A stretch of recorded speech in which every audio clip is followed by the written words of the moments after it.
Welcome to Houston Sports Talk with your host, Robert Land. Thanks for checking into the best Houston sports podcast, part of the Bleav Network. And joining me to look at the Rockets draft prospects is Locked On NBA Big Board podcast host, Leif Thulin. Great to finally meet you, Leif. I'm a huge fan of the show. Appreciate it. I'm happy to join you guys. If you could wave a magic wand, who would you give to the Rockets at number 3? Maybe best fit, and who's likely to be on the board? Yeah, that's a really good question, and it's not so simple because I think a lot of people project it to be Donovan Clingan, and I personally don't like limiting what Alperen Şengün brings to the table. And I know like he's deficient defensively, but where he's deficient defensively, he's unbelievable offensively at the center spot. You could look at what Domantas Sabonis does, and because he plays the 5, he's able to stretch defenses and create passing avenues as the offensive hub. And so I personally don't love the fit with Donovan Clingan, but that's the one that I think is most tied to the Rockets. And then you look at the long-term potential versus the short-term returns. I think you could go for a guard. My personal favorite is Rob Dillingham, but then you say, okay, well, how long is Van Fleet there? Because you just paid him a ton of money. It becomes interesting. So if you're going to mix all those different things, I think the guy that kind of has the requisite ability to impact short-term and then maybe the long-term as well would be Stephon Castle, because I think he doesn't need the ball to thrive, could turn into the point guard if you see Amon and him, like you kind of are deficient shooting. So I think the Rockets don't have a clear-cut answer, and it depends really more about which players you prioritize that are already on the roster in terms of staying on the team. So if you're making me answer, I'd say Dillingham, because I think he's the guy that has the most projectable role, and he could play with the ball, score square points, and you have enough kind of athletes on the wings to compensate for his lack of defensive prowess. I heard you say Dillingham was number 1 on your board the other day. I guess the concern with Dillingham is you watch the playoffs and little guys get hunted left and right. So how great does he have to be offensively to make up for his defensive liabilities? Because it feels like he's going to have to be, a Steph Curry-like shooter or somebody that's just, wildly incredible offensively. Yeah, and I don't think he's a great fit for Houston, frankly. I just don't think there's that many players that fit amazingly anyway in terms of what's being built and the timeline. What I think he'd have to do in order to be worthwhile of taking that sort of pick is his offensive skill set reminds me of that of Trae Young. It's not as good as Trae Young's, and it wasn't in college either. But what Trae Young does is he scores the ball and he creates for others at a high enough level to make up for his defensive lack of effort, and Dillingham will give you more effort, but he is going to be hunted. Like there's point blank, he's going to be hunted. I think that you could make the argument that Dillingham will have the effectiveness of Darius Garland, who's been an all-star in his 5-year career. He's been a one-time all-star. Kind of have a game more similar to Trae Young, but the effectiveness of Darius Garland, and then you just have to rely on the athleticism of your wings in place. And I think the Rockets have the requisite athleticism to compensate for his lack of defensive ability, but like you said, he's going to be hunted, but he is quick, and so sometimes those quicker guards can make themselves adequate defenders for stretches. He's just very frailly built. He's very thin. You talk about the smaller guys, and I thought you were going to say the consensus is more Reed Sheppard. I noticed on Tankathon has the Rockets taking Sheppard, and I Bleav that's sort of an amalgam of what's out there, and Rockets fans definitely are excited about Reed Sheppard because of the shooting. Obviously, you have the same deal where is he big enough and can he handle the point guard is another thing. What do you Bleav as far as Reed Sheppard going into the NBA? Could he be a point guard? Do you think he's got all the requisite skills to be a point guard? And what worries you about him? I'm a little lower on Sheppard, not because I don't think he's going to do what he did well at Kentucky. And for those of you listening who didn't watch a ton of college basketball, Reed Sheppard shot 52% from 3 at Kentucky. And Reed Sheppard had a lot of steals and a lot of blocks. And so people kind of conflate the steals and blocks to saying he's an excellent defender. I think he's a better defender than Dillingham, but I still think he'd be hunted all the same without the playmaking acumen that Dillingham possesses. And Dillingham, for what it's worth, shot 45% from 3, and he shot over 50% on catch and shoots. He just shot harder shots than Reed Sheppard did. I'm not saying that Dillingham's as good a shooter as Sheppard, but he's a far better playmaker in my opinion. He's more of a natural point guard. If I'm going to, kind of bet on upside, which is what I prefer to do in most classes, this year may be a little different, I would tend to take the player who's got more scoring potential with the ball in his hands than someone I project to be cast off of the ball. That said, I think Sheppard will be picked as a point guard, but I wouldn't pick him over the guy who played point guard over him on the same team, if that makes sense. If you're picking between two players to play point guard, why not take the one who won out the point guard position, who also boasts a ton of pick and roll potential. Dillingham was excellent in pick and roll with college spacing. So put him with NBA spacing, he's cat quick, shoots 45% from three, and has all the finishes in the world. So I like Dillingham's potential more than Sheppard because I think he's a more proven commodity with more upside at the point guard position. Whereas Sheppard, to me, is someone who's going to use his intangibles, his brain to make plays for other players, not necessarily his innate gifts. And then he shoots the ball. He reminds me more of a little bit better version of Peyton Pritchard, and Dillingham reminds me of Garland, like I said. And so if you're to look at those type of archetypes, one of them has been an all-star, the other one is a bench player. I think Sheppard probably starts for a team, but I don't think he's necessarily like that point guard you can't miss on. So I wouldn't take him at 3 because I believe in upside more than safety. So what I'm hearing is you like Dillingham better because you think he's going to be better offensively. And with Sheppard, the Rockets fans are just so worried about shooting. This team has got a bunch of potentially really good players, but there's not a lot of great shooting, starting with Jalen, most of all in Amen, that they hope would be their future at the guard position. And we're going to get into that in a little bit. But, Reed Sheppard, it looks like he comes into the NBA, though, as much better defensively than Dillingham. He's got more of the width. He's had the ability to get the steals and even some block shots. Is that fair, do you think? How does Dillingham make up for as small as he is? Or is it just, a Trae Young situation on defense? I think that Dillingham is going to be a bad defender in the NBA. I'm not going to mince words about that. I also think Reed Sheppard will be a subpar NBA defender. Reed Sheppard had good numbers, but he gets drawn comparisons to Derek White, who's a point of attack monster defensively. He's an amazing defensive player. Reed Sheppard was not a good perimeter defender. He had great anticipation and hand-eye coordination. He plays in the gaps and he steals passes that are thrown in college basketball that you can't get in the NBA because there's better spacing. He pokes the ball away when he's helping, but he's not going to be able to help in those situations because of the better spacing in the NBA. Reed Sheppard's going to be targeted just as frequently as Dillingham. He may fare better, but marginally so. So you take the offensive upside, at least in my opinion, you take the offensive difference more than the defensive difference to matter more because neither are going to give you that much production defensively. And frankly, for the Rockets, if you're going to pick defense and the kind of the wanting a two-way potential player, you might as well go with Donovan Clingan, even though I don't believe in it. I believe he's going to be the most projectable player in this class because he's a drop coverage big, can really protect the rim. Well, if you want to anchor your defense because you have the player that has the unique skills offensively, then you could go for Clingan. But I don't think you want to guard for their defensive potential because I don't think any guard other than Devin Carter in this class is really very good defensively. Yeah, it's funny you mentioned Donovan Clingan. I want to get to him in just a couple of seconds because I think there's a great question to ask you regarding him. But quick reminder for any new listeners, early this week, draft expert and Bleav in Wizards host Matt Badurno came on the show. And a couple of weeks ago, I had on Upside Swings host Cooper Klein. So if you want some different angles on the Rockets potential selection, go check those out. I'm going to put the links at the end of the show on YouTube. All right, now, Leif, what's the difference between where Donovan Clingan is right now and where Walker Kessler was 2 years ago? And this is probably a good time to mention, you work on the Utah Jazz broadcast, so you saw this guy up close the last couple of years. I think he's one of the best comparables for Clingan. Clingan is, in my opinion, more refined. He plays probably better drop coverage defense than Kessler did at Auburn. I do think Kessler's a better end-to-end athlete.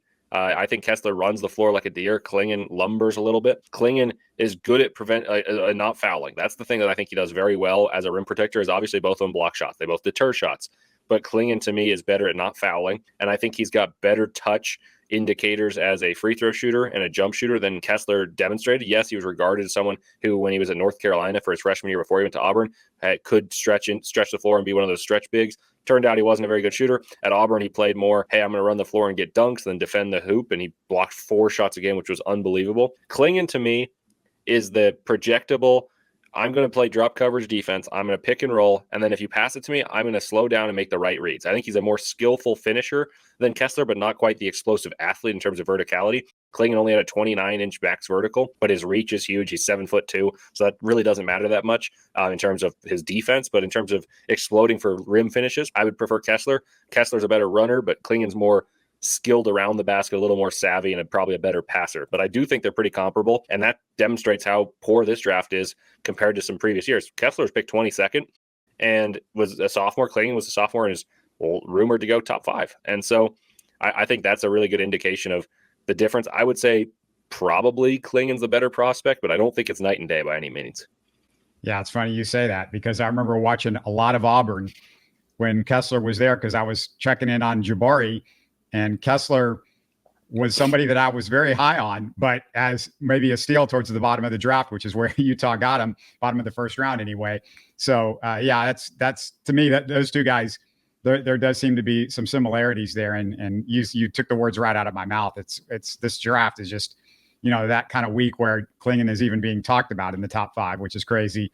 Are you hearing if any of the teams below the Rockets are anxious to move up? Where's the best opportunity to maybe swap picks and add a veteran asset, or is that just like impossible with this draft as it is? Yeah, I think teams are being tight-lipped about that stuff regardless, because if there's a prospect that one team really loves, I guarantee they're not going to kind of say, we're going to move up for this guy. And so the rumors aren't very, one, reliable, and two, not very free-flowing. In the case of Donovan Clingan, the team that really wants him, though, is Memphis.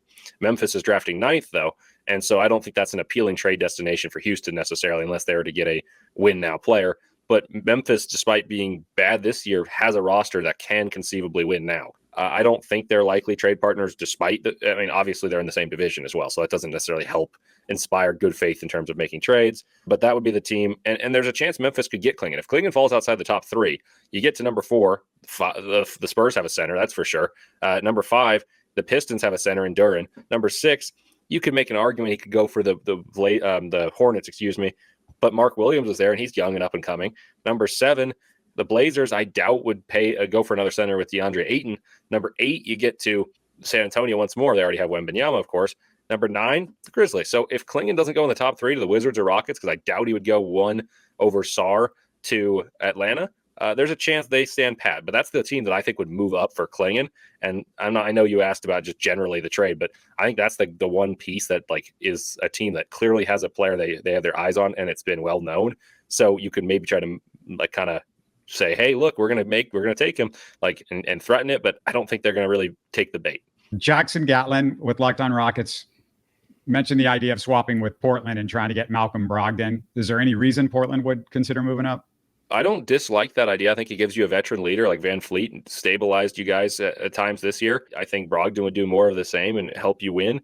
As for Portland, I don't think for them 3 and 7 are all that different of a pick. I think they'd probably take Castle at 3 if that were to happen. And if he were there at 7, they'd clearly take him. But I don't think they're all that different of a pick for the Blazers because their guards are in place. And like I mentioned, there's not much of a need for a big for them. So it becomes an interesting thing. But I would do that if I'm the Rockets. I like Malcolm Brogdon's chances to help lead and influence the team in positive direction more so than a rookie, even though the rookie could have long-term potential. And picking 3rd, it's pretty weird to say, we want Malcolm Brogdon, who's kind of been, at this point of his career, a trade piece more than an actual winning player the last few years. But that's kind of what this draft is. It's not well regarded. Yeah, the thought process there is Brogdon's a floor leader that could give you minutes when Van Vliet's off the floor. And all of last year, Udoka was scared to death of taking Van Vliet off the floor. So his minutes were just way too much for somebody with his size and, the amount of punishment that he was going to take on the defensive side of the ball. Let me ask you about Castle because it sounds like he's a guy that could maybe even hit big if the shooting is there or comes around. The Rockets have Ben Sullivan, who's a shooting guy that they trust. Maybe they can help him out with the shot a little bit. I've heard that it's not super broken. What do you like about Castle? What I like about Castle is the fact that he was able to impact the game on a winning team without shooting well. And what I mean by that is he was able to play multiple positions. He wants to play point guard at the next level, which, in my opinion, raises his ceiling.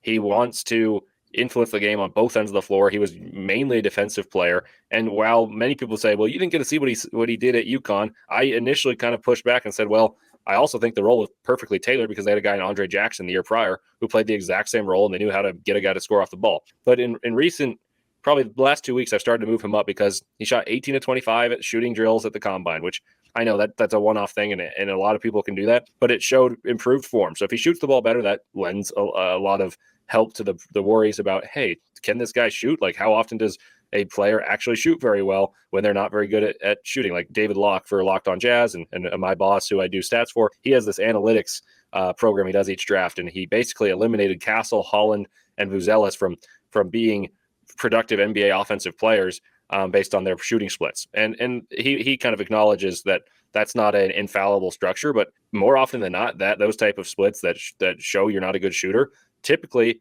have you not playing much in the NBA. Well, the reason I Bleav in Castle is he's demonstrated he can play different roles. He can play the point guard, he can play the shooting guard, he can influence winning at a higher level than most of these players who are reliant on one trait. If that one trait goes sour and their swing skill doesn't pan out, I still have faith he'll win basketball games, and he looks to be improving pretty rapidly. And people forget he missed time with a knee injury that I think sapped him of some of his athleticism, which was already a plus. So if I were the Rockets, I would probably take Dillingham because I'm very high on him, but I don't think they actually would. I think Castle's the more likely pick. My problem with Castle is he comes out the other day and says, I'm not going anywhere where there's a starting point guard. And it's the dumbest thing I've ever heard a draft guy say, because if you're a competitor, you say, I'm going to take the starting point guard job. That's number one. Number two, the Rockets have a starting point guard, Fred VanVleet, but he's gone next year. He's got a $40 million option. They're not going to pay him. They got money coming up with Şengün and potentially Jalen Green. At least one of those guys, I think they're going to sign to a bigger contract. And I just think they let either VanVleet walk or, they get him at a much, much cheaper price.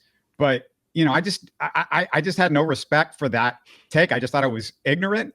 And I thought, frankly, I just think it was not a well thought out thing and lacked competitive desire from that guy. I tend to agree with your logic of I don't like players making those type of statements, but in his case, I think it was probably publicity that it was pushed by his agent saying, hey, I want to be a point guard, and the teams that'll prioritize me playing point guard are the ones that I want to prioritize working out for and put forth my best foot. In the case of the Rockets, I would not be shocked whatsoever if they take Castle and he plays kind of off ball for a year and then VanVleet leaves and they're like, hey, well, we got him or Amen Thompson and we're going to see what comes out of this. And because Amen Thompson can defend at such an elite level that there's a world where you could still employ him as a two guard, as an off ball player. And then you have a supreme athlete backcourt in terms of Thompson, Green, and Castle. I could very much see that. But I can see how that would rub a fan of a team or someone who works for the teams that do have point guards employed. But I think it's more just an agent-related publicity stunt. Yeah, I would fire the agent that told me to do that. But every Rockets fan, you mentioned Amen, every Rockets fan loves him. I mean, I'm sure you watched a lot of video leading into last year's draft on Amen. And a lot of us who watch Amen Bleav his highest upside, of course, is at point guard. But the biggest concern isn't as much the shooting, but the handle. What did you see with the handle, and how likely is it that a 21-year-old who's as much of a gym rat as Amen is can develop a handle, considering I'm sure he spent thousands of hours already working on it? I mean, sometimes naturally people are better at other things and he's just a crazy athlete, but the handle's not one. Because he's an unbelievable athlete, I do think his handle is a little less important because team players are going to play off of him because he doesn't shoot very well. So it's not like he's going to lose the ball and have it stolen from him due to high pressure. So that doesn't worry me as much. But yeah, I think that's a valid concern in terms of look at how much faith you have in a point guard that doesn't handle the ball particularly well. That's why I think it's not impossible that a guy like Castle would come into the equation and play the point guard. I don't think that's necessarily the pick. I actually think Clingan is the most likely pick, as I've said, but I don't necessarily love it for the Rockets because I think Şengün's unbelievable. I think the actual point guard for the Rockets is Alperen Şengün. So you want to put the athletes around him to defend and make up for his defensive lack of ability and be able to score enough points and use his incredible skill set to win games. So I don't think it matters that much for Thompson because of just the way that they have other players who will have the ball in their hands to facilitate and create. Did you ever get any clarity as to why Cam Whitmore dropped last year all the way to 20? I liked Cam Whitmore in the draft, but I mean, I think there was a coach that spoke negatively on his character, and his knee scared some teams. I think some teams were more worried about character and some teams were more worried about the kind of potential for a degenerative knee issue for a guy who's uber athletic. And obviously that matters in what he brings to the table. So I don't have clarity for each and every team, but I know there are some teams that are more scared by kind of that interpersonal dynamic and some that were more scared by the health of his knee. Just generally, anything particular that you see when you watch the Rockets and some of the younger players, like what do you see with some of these guys? You know, who do you think has got the best chance, the one or two guys to really turn into a star player?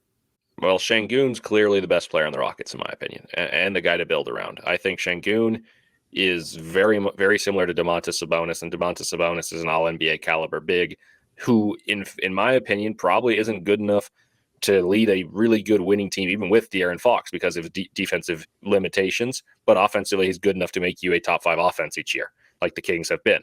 I think he's clearly the best player. I think Jalen Green is very Jekyll and Hyde. There are weeks and months, and you know this better than I do, where he looks spectacular, and you see all these things come together. His jump shot looks a little smoother that week, and you know he can attack the rack. But then there are games where he's kind of sitting on the bench and doing nothing. So I'm not that high on Jalen Green. I think there's just limitations to his upside because he shoots it inconsistently, and teams learn how to play athletes. As for Whitmore, and obviously Fred's an established player, so I'm not going to really touch on him. You look at Tari Eason, really like him. Jabari Smith, I liked him at college a ton, but I never saw the upside. And I think he's kind of an odd man out of place right now because Şengün, you're considering drafting some bigger player to make them better defensively. That makes Jabari Smith less of a commodity. Personally, as a Jazz fan, I would love to try to buy low on Jabari Smith right now. Let me ask you on Jabari, because you talked about what he's lacking, I guess, as far as the ability to play off of Şengün. But you would think with Şengün and Jalen, guys that create double teams, he's a guy that everybody thought was going to be a knockdown shooter. I mean, the hope was that he was going to be tall Klay Thompson. But the problem is he hasn't looked like that guy. I mean, he improved last year, but they're still playing him defensively like he's not a threat at all from three-point range. I mean, they're still giving him a lot of space. He's always has the ability to shoot the open shot. There's nobody going to block him at 6'11". So you would think, this is a guy that should be closing in on 40%, but we haven't seen it. I mean, what are you seeing with Jabari?